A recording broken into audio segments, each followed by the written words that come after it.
အင်္ဂုတ္တပါဠိတော်များမှာလာရှိတဲ့မြတ်စွာဘုရားရဲ့စကားတော်တွေတန်ရုပ်ပါဠိတော်ဝေဒနာတန်ရုပ်မှာလာရှိတဲ့မြတ်စွာဘုရားရဲ့စကားတော်များဇာတကပါဠိတော်မှာလာရှိတဲ့မြတ်စွာဘုရားရဲ့စကားတော်များကိုအခြေခံပြီးတော့ဗမာလိုခေါင်းစဉ်လေးပေးပြီးတော့ဒီကနေ့ညဦးဇင်းတို့ဟောပါမယ်တရားခေါင်းစဉ်ကိုဘယ်လိုမှတ်မှာလဲဆိုလို့ရှိရင်ဧည့်သည်နှင့်တူသောအရာများတဲ့ဘိသိက်ပြောကြည့်ပါဦးဗျာ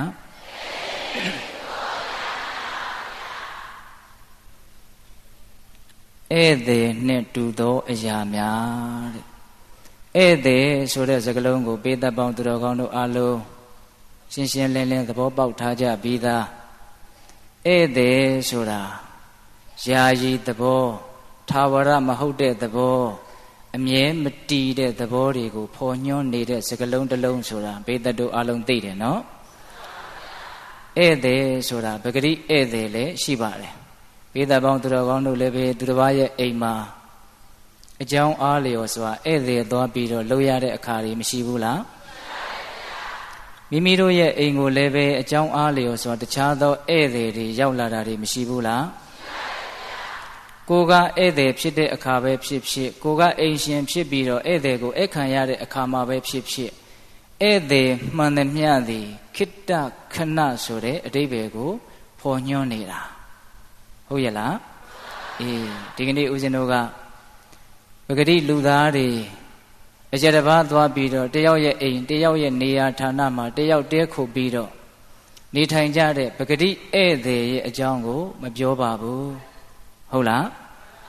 အဲ့ဒီဧည့်သည်နဲ့တူတဲ့အရာတွေကိုမြတ်စွာဘုရားဥပမာပေးပြီးတော့ဟောထားတာတွေကိုဦးဇင်းတို့ကျမ်းဂန်တွေထဲမှာဦးဇင်းတို့တွေးမိသလောက်ကလေးကိုဒီနေ့ဧည့်သည်နဲ့တူတဲ့အရာများလို့တရားကောင်းစဉ်တက်ပြီးတော့ပေသက်တို့ကိုပြောမှာဧည့်သည်နဲ့တူတဲ့အရာဦးဇင်းတို့ဒီကနေ့ည3မျိုးလောက်ပြောသွားမယ်ပေသက်ရဲ့ဧည့်သည်နဲ့တူတဲ့အရာဘယ်နှမျိုးလောက်ပြောမယ်3မျိုးလောက်ပြောသွားမယ်ပထမဧည့်သည်ထက်ဒုတိယဧည့်သည်သည်ပုံမူ၍လေးနက်တဲ့သဘောကိုဆောင်တယ်ပုံမူ၍လည်းပဲနားလည်ဖို့လိုအပ်တယ်နားလည်ရင်လည်းပို့ပြီးတော့အကျိုးကြီးမယ်အဲ့ဒီဒုတိယဧည့်သည်ထက်တတိယဧည့်သည်အကြောင်းကပို့ပြီးတော့သိဖို့အရေးကြီးတယ်သိရင်သိသလောက်ဒကာဓမ္မတို့ဦးဇင်းတို့ရဲ့ဘဝမှာအများကြီးအကျိုးရှိမယ်ဒါကြောင့်ပထမဧည့်သည်ထက်ဒုတိယဧည့်သည်ဟာပို့ပြီးတော့လေးနက်မယ်ဒုတိယဧည့်သည်ထက်တတိယဧည့်သည်ကတော့အလေးနက်ဆုံးဖြစ်လိမ့်မယ်ဟုတ်လားဒါကြောင့်ဒီကနေ့ညပေးသက်ပေါင်းသူတော်ကောင်းတို့တရားတော်ကိုလက်တွေ့အသုံးချမယ်ဆိုတဲ့စိတ်နဲ့တရားကိုနာရမယ်ဟုတ်လားပြီးတော့မြတ်စွာဘုရားရဲ့တရားတော်တွေဆိုတာပြစ္ဆုတ်ပံချမ်းသာတန်တရားချမ်းသာနိဗ္ဗာန်ချမ်းသာကိုပေးစွမ်းနိုင်တယ်လို့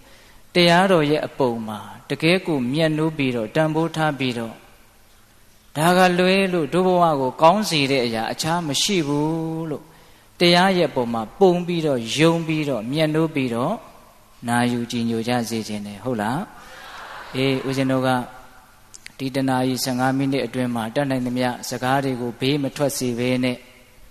အနှစ်သာရရှိတယ်လို့ဦးဇင်းတို့ယူဆတဲ့စကားတွေကိုပဲရွေးပြောပါမယ်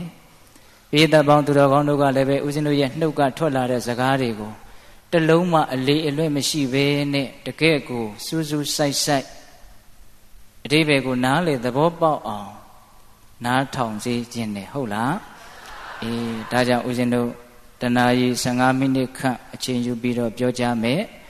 ဧည့်သည်နှင့်တူသောအရာများတဲ့စတင်ပြီးတော့နာယူကြည်ညိုကြရအောင်မနာကြသေးခင်မှာမြတ်စွာဘုရားကိုရှိခိုးပူဇော်ကြောကြအောင်စို့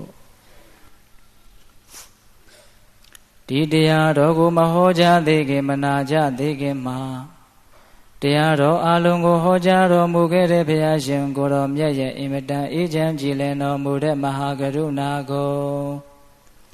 သိစေရာတရားလုံးစုံကိုသိတော်မူမြင်တော်မူတဲ့သဗ္ဗညုတဉာဏ်ဒီဟုသောပညာကိုထိုမဟာကရုဏာဂုံပညာဂုံနှစ်ပါးစုံတို့ဖြင့်ပြည့်စုံတော်မူတဲ့ဘုရားရှင်ကိုတော်မြတ်ကိုယူသည်မြတ်တို့ရှိခိုးပူဇော်ကြအောင်စို့အလုံးလက်အုပ်ကလေးတွေချီထားကြ ကရုဏာတိတလဟရယံပညာပိဇောတဝိဟတမောဟတမံသာနရမရလောကကရုံဝန္တိသူကတံဂတိဝိမု တံကရုဏာတိတလဟရယံမဟာကရုဏာတော်ဖြင့်အေးမြသောစိတ်နှလုံးလည်းရှိတော်မူပါ၏ထသောပညာပိဇောတဝိဟတမောဟတမံအရဟတမေတိဟုသောအယောင်အလင်းဖြင့်ဝိဇ္ဇာတိဟုသောမိုက်မောင်ကိုဖယ်ခွာတော်မူပြီးထသောသာနရမရလောကကရုံလူနှင့်မြမတတ္တဝါနန္ဒတို့ဤကြောင့်ထီတန်တုအလေးကရုပြုရာတဆူရီသောဆေယသခင်လည်းဖြစ်တော်မူပါ၏ထသောဂတိဝိမု တံဒေဝမနုဿာနိရယနှင့်ပေတတလိษံလာယရှိငါတန်သောဂတိတို့မှလီအထူးသဖြင့်ကင်းလွတ်တော်မူပြီးထသောသူကတံတတ္တဝါတို့ဟာအကျိုးများကြောင့်ဟုတ်မှန်သောစကားကောင်းကိုသာမြတ်ဆိုတော်မူပါ၏ထသောဗုဒ္ဓံသစ္စာလေးရတရားမြတ်ကိုလက်ပေါ်တင်တာပရမ ्या ကဲ့သို့ပြတ်သားထင်ထင်သိမြင်ပေတတ်ဘုရားရှင်ကိုယ်တော်မြတ်ကြီးကိုမေယံတရားဟောပုဂ္ဂိုလ်တရားနာပုဂ္ဂိုလ်ခေါ်ဆိုပညတ်ပရမတ်မမူယုံနာနှဖျားဖြစ်ကြပါသောဘုရားတပည့်တော်တို့သည်ဝနေဝနာမှာကာယဝစီမနောချီ၍သုံးလီဒွါရပနာမဖြင့်ဒုက္ခယောကျိုးလက်ဆုံးမိုးကရှိခိုးဥညွတ်ပါ၏မြတ်စွာဘုရား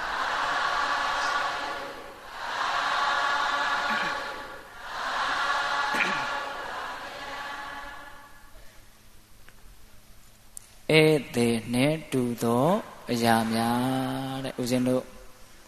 နံပါတ်1ဧတေကိုစတင်ပြီးတော့ပြောကြရအောင်နံပါတ်1ဧတေကဘာလဲဆိုတော့ဟောဒီလောကကြီးတည်ဟူသောဇယက်ပေါ်မှာလာရောက်ပြီးတော့တဲခူကြတဲ့တတ္တဝါတွေတည်ဟူသောဧတေတွေရဲ့အကြောင်းလောကဇယက်ပေါ်မှာတတ္တဝါဧတေများနံပါတ်1ဧတေဟုတ်လားလောကဇယက်ပေါ်မှာတတ္တဝါဧတေများသူသည်ပင်လျင်ဧတေကိုယ်သည်ပင်လျင်ဧတေဧတေဆိုတဲ့အတိုင်းခိတ္တခဏလာရောက်ပြီးတော့တဲခိုကြတာမိမိတို့အကြောင်းကုန်တော့ပြန်လဲပြီးတော့လောကဇေယျပေါ်ကနေပြီးတော့ကိုပြုတ်ထားတဲ့ကံအားလျော်စွာအသည်အသည်ထွက်ခွာသွားကြရမှာဟုတ်လားပဂရိဇေယျကြီးပေါ်မှာပဂရိဧည့်သည်တွေလာရောက်ပြီးတော့တဲခုပြီးဆိုတော့အဲ့ဒီဇေယျကြီးပေါ်မှာအမြဲနေတဲ့သဘောရှိပါသလားမရှိဘူးသူတို့သွားခြင်းတဲ့စိတ်မှာဆင်းပြီးတော့သွားတာပဲအဲ့ဒါလိုပဲတရားဓမ္မအပေါင်းသူတော်ကောင်းတို့နဲ့တကွာဥရှင်တို့တွေအားလုံးသောတတ္တဝါတွေဟာလောကဒီဟုသောဇေယျပေါ်မှာလာရောက်ပြီးတော့ခိတ္တခဏတဲခိုကြတဲ့ဧည့်သည်တွေပါတဲ့အဲ့ဒါကိုဥရှင်တို့မြတ်စွာဘုရားဟောကြားတော်မူခဲ့တဲ့တရားဒေသနာတော်တွေကအထောက်အထားတွေမပြသေးခင်မှာမင်းကွန်းစတော်ဘုရားကြီးရေးတယ်လို့ဥရှင်တို့မှတ်သားဘူးတဲ့တချို့ကလည်းပဲဘယ်ဆရာတော်ကြီးရေးတယ်လို့ဒီလင်္ကာလေးကိုအတိအကျမသိဘူးလို့ဒီလိုလဲပြောကြတယ်အဲ့ဒါဦးဇင်းတို့ကတော့စာအုပ်တုပ်ထဲမှာမင်းကွန်းစတော်ဘုရားကြီးရေးတယ်လို့ဒီလိုပဲမှတ်သားဘူးတယ်အတိအကျတော့မပြောတတ်ဘူးပေါ့ဟုတ်လားသို့တော့အဲ့ဒီလင်္ကာလေးကတရားဓမ္မပေါင်းတော်ကောင်းတို့ဦးဇင်းတို့တွေရွတ်ဆိုပြီးတော့အေးအေးဆေးဆေးနှလုံးသွင်းမယ်ဆိုရင်မတွေးဘူးတဲ့အတွေးတွေမသိဘူးတဲ့အသိတွေရလာနိုင်တယ်သိကောင်းတယ်လို့ဦးဇင်းတို့ယူဆရတယ်နော်အားလုံးလည်းပဲတချို့တဝက်ရပြီးသားဖြစ်လိမ့်မယ်လာတော့ငါလည်းတယောက်တည်းတော့လက်တွဲခေါ်เสียဖော်မပါဘူးဥစ္စာမပါလက်ဗလားကြားဘူးလားအဲ့လိုပြောလိုက်တော့ကြားဘူးသွားပြီနော်အေးတော်တော်ကောင်းတယ်လို့ဦးဇင်းတို့ကတော့ခံစားရတယ်နော်လာတော့ငါလည်းတယောက်တည်းတော့လက်တွဲခေါ်เสียဖော်မပါဘူးဥစ္စာမပါလက်ဗလားအတိပ္ပယ်ကိုရှင်းစေရမလို့လောက်အောင်ကြပြာကကောင်းတယ်ရှင်းမပြဘူးနော်ကိုအုံနောက်နဲ့ကိုစဉ်းစားရမယ်လာတော့ငါလည်းတယောက်တည်းတော့လက်တွဲခေါ်เสียဖို့မပါဘူးဥစ္စာမပါလက်ဗလား ပြန်သွားတော့လက်တယောက်ထဲတော့လက်တွဲခေါ်เสียဖို့မပါဘူးဥစ္စာချီနီကိုလုံးဒီလာတော့ကလည်းတယောက်ထဲပြန်သွားတော့လေတယောက်ထဲနောက်ဆုံးတတိယအပိုက်လေးကသိပ်ပြီးတော့လူဘဝကြီးရဲ့အဓိပ္ပာယ်တွေကိုထင်ဟပ်နိုင်တယ်လို့ဦးဇင်းတို့ထင်တယ်လာပြီးတော့နာမသွားသေးခင်ချိန်လေးတွေမှာဝန်းကျင်ရှက်နှွယ်နှောင်ကျိုးတွေ့ကြပြုံးရဲ့မဲငိုချင်မုန်းပူကြမလူဒေါသလူလောဘနဲ့ဘဝရိပ်မြုံကာကျိုးဆုံးငယ်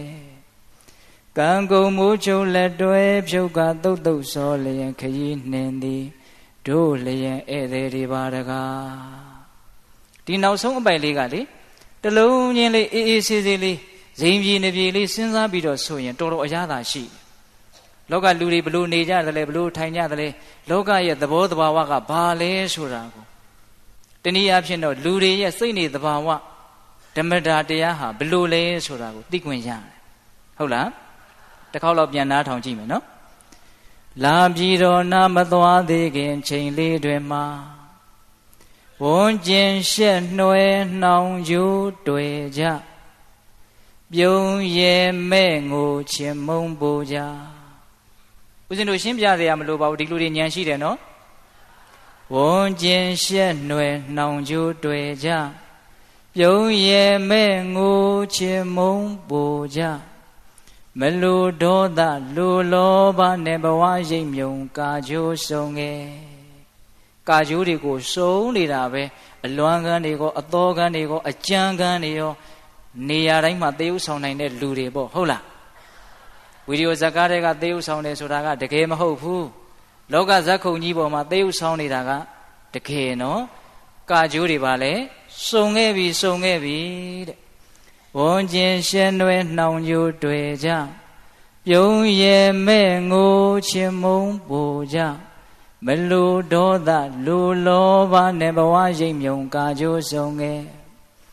ကံကုန်မိုးချုပ်လက်တွဲဖြုတ်ကတုတ်တုတ်စောလျင်ခရီးနှင်သည်တို့လျင်ဧည့်သည်တွေပါတကားအဲ့ဒီတည်းမှာဦးဇင်းကတော်တော်ကြိုက်တယ်ကံကုန်မိုးချုပ်လက်တွဲဖြုတ်ကတုတ်တုတ်စောလျင်ဆိုတဲ့စကားလေးကိုတုတ်တုတ်စောလျင်ဆိုတဲ့စကားလေးကိုတော်တော်ကြိုက်တယ်ဟေးနေရမယ့်ကံတွေကုန်လို့ကိုယ့်ဘဝနေဝင်ခြင်းရောက်ပြီပိဋကရဲ့ပဂရိနေကြီးကတော့လူသားတိုင်းအတွက်တစ်ချိန်နဲ့ဝင်သွားတာတတ္တဝါအသီးသီးရဲ့နေဝင်ခြင်းကတော့ဘယ်တူနိုင်မှာလဲဗျာဟိုလူကတော့နှစ်ပေါင်း80ကြာမှနေဝင်မယ်ဒီလူကတော့90နဲ့နေဝင်မယ်ဟာဒီလူကတော့20လောက်နဲ့နေဝင်မယ်တချို့ဆိုလာသားလေးလောက်နဲ့နေကစောစောစီးစီးဝင်သွားရောဟုတ်လားကံကုန်မိုးချုပ်လက်တွဲဖြုတ်ကပဂရိမိုးချုပ်တာကတော့အချိန်ကြာမှချုပ်တာဒကာဓမ္မတို့ဦးဇင်းတို့ရဲ့ဘဝမိုးချုပ်တာကတော့ချုပ်ခြင်းတဲ့အချိန်မှချုပ်သွားနိုင်တယ်ဟုတ်ရဲ့လားအဲ့ဒီလိုမိုးချုပ်တဲ့အခါမှာတွဲထားတဲ့လက်ကလေးတွေကိုမဖြုတ်ခြင်းလဲဖြုတ်ဖြုတ်ခြင်းလဲဖြုတ်ကိုကအတင်းဆွဲထားလဲဟိုကဇွတ်ဖြုတ်ပြီးတော့သွားမှာပဲဟုတ်လားကံကုန်မိုးချုပ်လက်တွဲဖြုတ်ကသုတ်သုတ်စောလျက်ခရီးနှင်သည်အဲ့ဒီအချိန်မှာခတ်တုတ်တုတ်ပဲအချိန်မရှိဘူး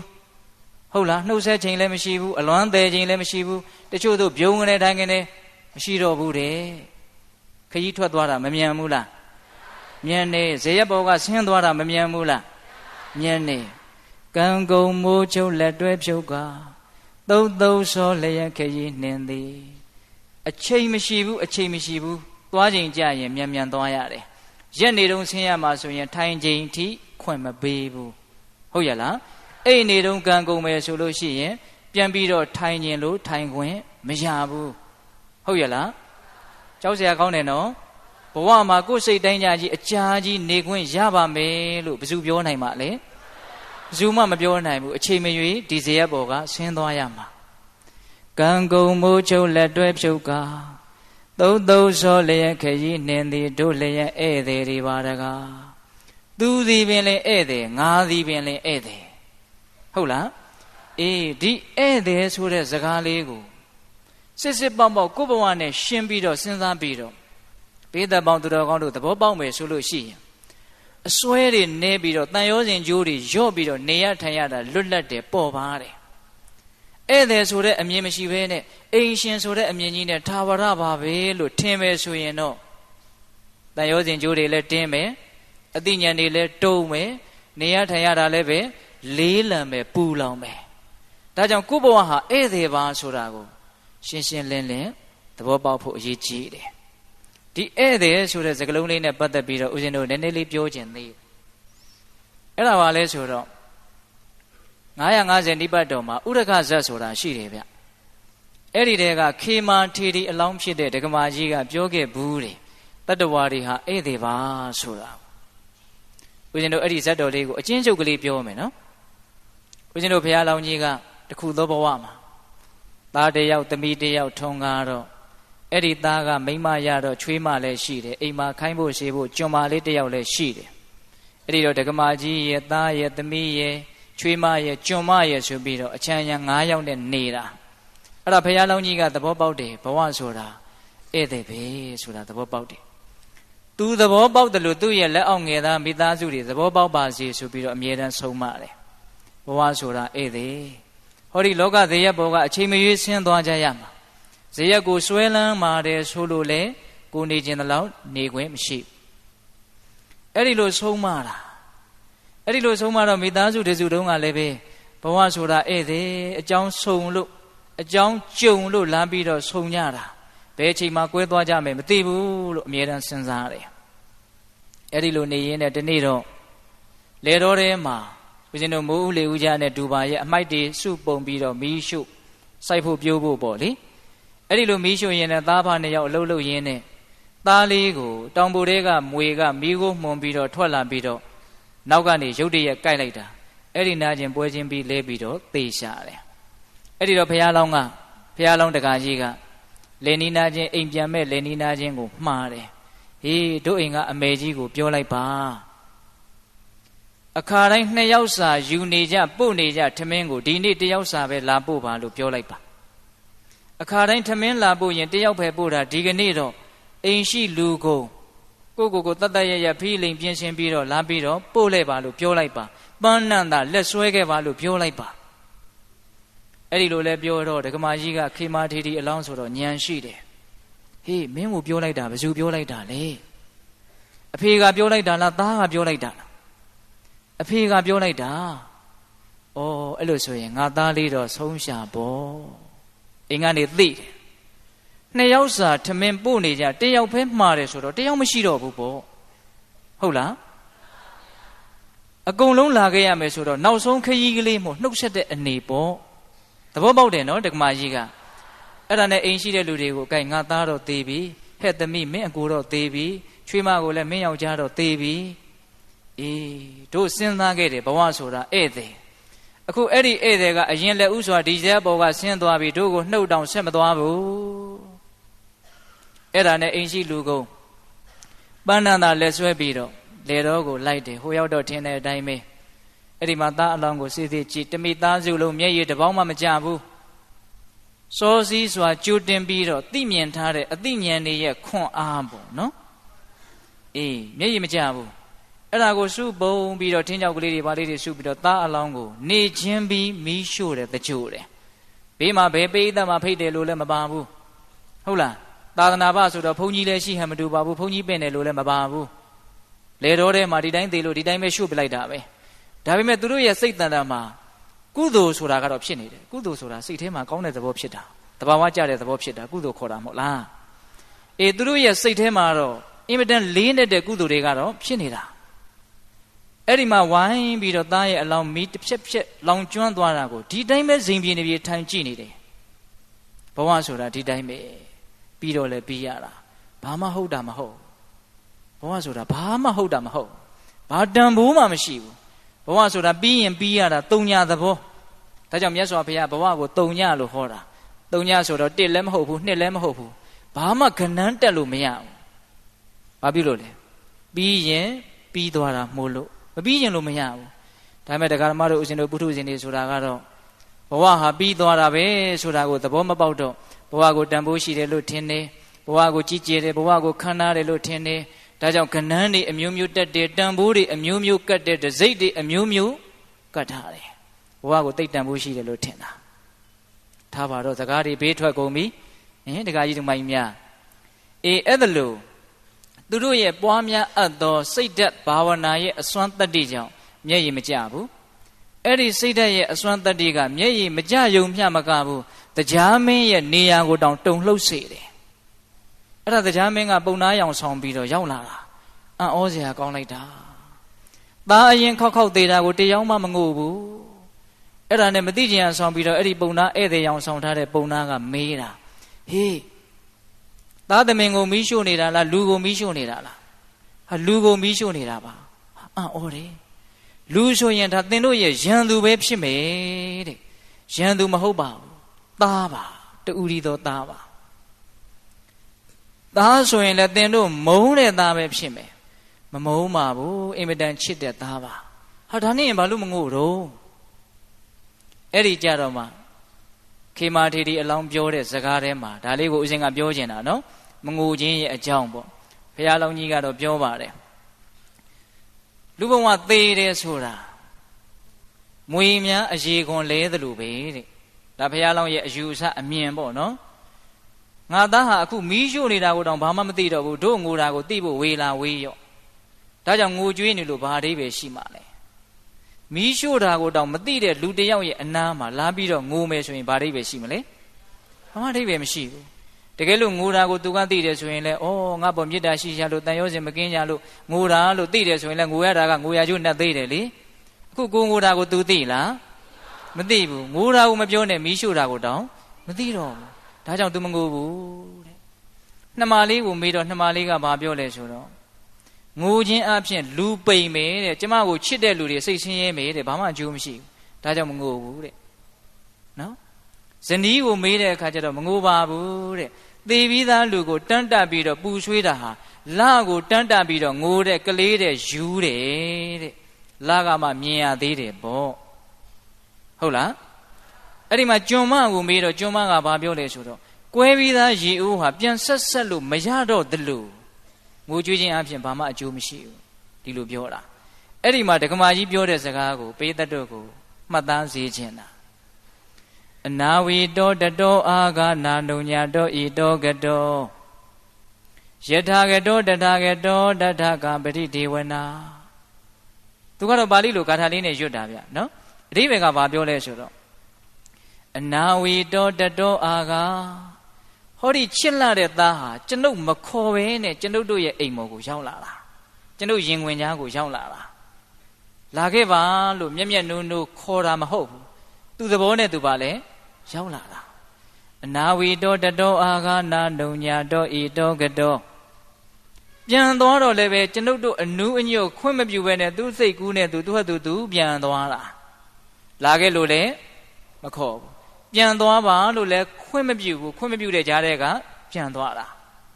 အဲ့ဒါနဲ့အင်မတန်တူတယ်နော်လာခဲ့လို့လည်းခေါ်လို့ရတာမဟုတ်ဘူးပြန်မသွားနဲ့လို့လည်းပဲဆွဲထားလို့ရတာမဟုတ်ဘူးဟုတ်လားမခေါ်ဘဲနဲ့လာပြီးတော့စိတ်တိုင်းမကြဘဲနဲ့ပြန်ထွက်ခွာသွားတာအဲ့ဒါလို့လာခြင်းတို့လာပြီးတော့သွားခြင်းတို့သွားတဲ့ဒီလူသားတယောက်အတွက်ငိုကြွေးနေလို့ဘာအကျိုးရှိမှလဲ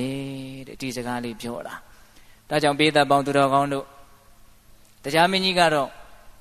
သူတို့ရဲ့အသိဉာဏ်တွေကိုပူဇော်သောအဖြစ်ယတနာမူတွေရွာသွန်းပေးသွားတယ်လို့ပြောတာပဲဟုတ်လားဒီတော့ဒကာဓမ္မတို့ဦးဇင်းတို့တွေကတော့အဲ့ဒီမိသားစုလူတွေနာရီမရခြင်းနေပါစေစိတ်နှလုံးရဲ့လွတ်လပ်မှုပေါ်ပါမှုအမြင်ကြီးမှုဉာဏ်ပညာကြီးမှုကိုရည်ရွယ်ပြီးတော့ရကျင်တဲ့စိတ်နဲ့ဘဝဆိုတာဧည့်သည်ပဲငါလည်းပဲအချိန်ထွက်ရမယ်မသိဘူးသူလည်းပဲအချိန်ထွက်သွားမယ်မသိဘူးတယောက်ယောက်ကတော့တယောက်ယောက်ကိုခွဲပြီးတော့သွားမှတေးကြတယ်နော်ကိုယ်အိမ်ကလူတွေကိုကိုယ်အရင်ခွဲသွားစေခြင်းပါသလားဒကမာကြီးတွေကိုယ်အိမ်ကလူတွေကိုကိုယ်အရင်အိမ်ကနေထွက်သွားစေခြင်းပါသလားမသွားစေခြင်းဘူးဘယ်လိုလုပ်မလို့ကိုကအရင်ထွက်ဖို့ရှိတယ်ကိုယ်အိမ်ကလူတွေကိုကိုယ်အရင်ထွက်မသွားစေခြင်းဘူးဆိုရင်နီးတနည်းတော့ရှိတယ်နော်အဲ့ဒါဘယ်လိုလုပ်ရမလဲကိုကအရင်ထွက်ချင်တာဟာအဲ့ဒီကပိုးပြီးတော့တောင်ကြိုက်เสียမကောင်းသေးတယ်အဲ့ဒါကြီးကပိုးတောင်ဆိုးသေးတယ်ဘဝမှာတစ်ခါတရံကောင်းတာရွေးချယ်เสียမရှိဘူးနော်အဆိုးကြီးနဲ့အဆိုးလေးပဲရွေးရတာကောင်းတာမပါဘူးကိုကထွက်သွားဖို့ဆိုတာလည်းပဲလုံးဝမကောင်းဘူး ကိုယ့်ရင်သူတို့ထွက်သွားဆိုတော့လေလုံးဝမကောင်းဘူးမကောင်းမေကြီးအဲ့ဒီမကောင်းနှစ်ခုတစ်ခုခုကတော့သေချာပေါက်ရွေကိုရွေရမယ်တခါကြီးဒီမိုက်မြအေးဒါကြောင့်ဘဝဆိုတာဒုက္ခဆိုတာဒါပြောတာဒါအပေါ်ယံမရှိသေးတာနော်ဟုတ်လားဒါကြောင့်ကိုယ့်အရင်သူတို့ထွက်ခြင်းထွက်မယ်သို့မဟုတ်ကိုကရင်သူတို့အရင်ထွက်ခြင်းထွက်မယ်သေချာတာကတော့အာလုံးသောတတ္တဝါတွေသည်ဧည့်သည်အဲ့ဒီဧည့်သည်ဆိုတဲ့စကားလုံးကိုတကယ်သဘောပေါက်အောင်ပေးတတ်လို့စဉ်းစားမယ်ဆိုလို့ရှိရင်ဘဝရဲ့ပုံမှာဆွဲလန်းတဲ့သဘောမက်မောတဲ့သဘောအဲ့ဒီဆွဲလန်းခြင်းမက်မောခြင်းကြောင့်ရလို့စိတ်ရခြင်းစိတ်လိုခြင်းစိတ်ကြောင့်မကောင်းတာတွေလုံမဲ့သဘောဒါတွေအားလုံးဇက်တိုက်ကြီးနဲသွားနိုင်တယ်ဟုတ်လားအတ္တဇွဲတွေနဲသွားနိုင်တယ်မြင့်မြတ်တဲ့စိတ်တွေကိန်းလာနိုင်တယ်နေရမယ့်အချိန်တူတူလေးကိုတန်ဖိုးအကြီးကြီးထားလာနိုင်တယ်ဘဝရဲ့လက်ကျန်အချိန်မှာတန်ဖိုးမရှိတဲ့အလုပ်တွေကိုလုပ်ရင်းနဲ့အချိန်ကုန်ရမှာနှမျောတက်လာမယ်သဘောပေါက်လားအခုဒကာမတို့ဦးဇင်းတို့တွေကနေရတဲ့ဘဝကိုမနှမျောဘူးတရက်ကုန်သွားလို့နှမျောလိုက်တာလို့မရှိဘူးရှင်းတောင်မရှင်းသားမိဘူးတကယ်ဆိုရင်ဘဝဟာသိပ်တန်ဖိုးရှိတယ်အထူးသဖြင့်သာသနာနဲ့တွေ့နေတဲ့ဒီဘဝဟာသိပ်တန်ဖိုးရှိတယ်ကောင်းတာတွေကိုလှုပ်ပိုင်ခွင့်ရှိတယ်ယဟန္တာဖြစ်အောင်လုပ်မယ်ဆိုရင်လုပ်လို့ရတယ်အဲ့ဒါလောက်ကောင်းနိုင်ခွင့်ရှိတဲ့ဒီအချိန်ဒီဘဝဒီအခြေအနေကောင်းတွေကိုတန်ဖိုးမရှိတဲ့အလုပ်တွေအတွက်အကုန်ခံရမှာနှမျောတယ်ဘဝကိုဧည့်သည်လို့မြင်တဲ့လူဟာလေဒါကြောင့်ဘဝကိုနှမျောတတ်တယ်ပြီးတော့ဗာလဲဆိုတော့အတူတူနေရတဲ့လူတွေပုံမှာမေတ္တာပို့ကြီးတယ်ခဏလေးနေရမှာခဏလေးတွေ့ရမှာဦးဇင်းကဒါကြောင့်ဖိုးကြီးဖွားကြီးတွေတွေ့လို့ရှိရင်စိတ်ထဲကအလိုလိုမေတ္တာဖြစ်တယ်မကြဘူးမကြတော့ဘူးဒီစိတ်ကူးကလေးဒီအတွေးကလေးဟာစိတ်ကိုနူးညံ့စေတယ်ဟုတ်လားတခါကြီးမိုက်များ